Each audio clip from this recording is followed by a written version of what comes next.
बोला बोला बाळूमामाच्या नावानं चांग भलं.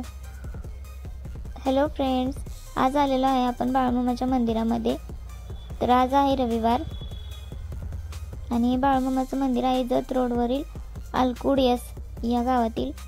आणि बघू शकता तुम्ही बाहेरून मंदिर कसं दिसतंय.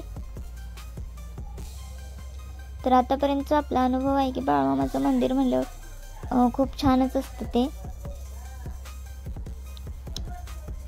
म्हणजे आतापर्यंत आपण खूप सारी मंदिरं बघितलेली आहेत. तर जाऊया आपण या मंदिरात देखील. तर इथे नारळ व अगरबत्तीसाठी बाहेर स्टँड केलेला आहे. समोरच तुळस देखील आहे.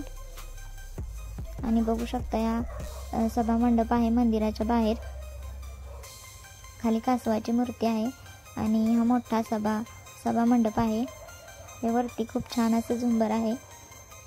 आणि बाळूमामाच्या आरतीला रविवारी तसेच अमावस्याला खूप भाविक भक्त येत असतात.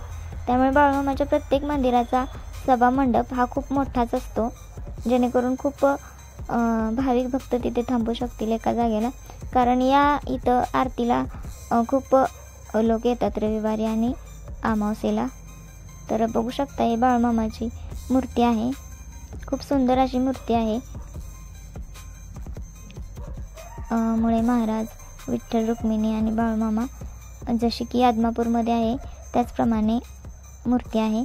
आणि हा सभा मंडप आहे. हा एकंदरीत मंदिराच्या सभोवती परिसर आहे आणि हे मंदिर असं रानातच आहे.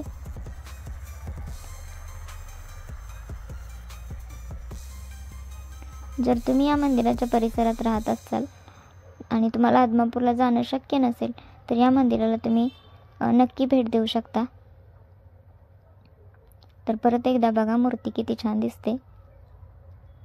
आणि समोर असं ते आदमापूर प्रमाणेच अशी समाधीची देखील प्रतिकृती केलेली आहे. तुम्ही बघू शकता यात. तर तुम्ही या भागात जत भागात राहत असाल आणि तुम्हाला आदमापूरला जाणं जर शक्य नसेल तर तुम्ही या मंदिरात येऊन देखील बाळूमामाचं दर्शन घेऊ शकता. तर व्हिडिओ कसा वाटला हे नक्की सांगा. धन्यवाद.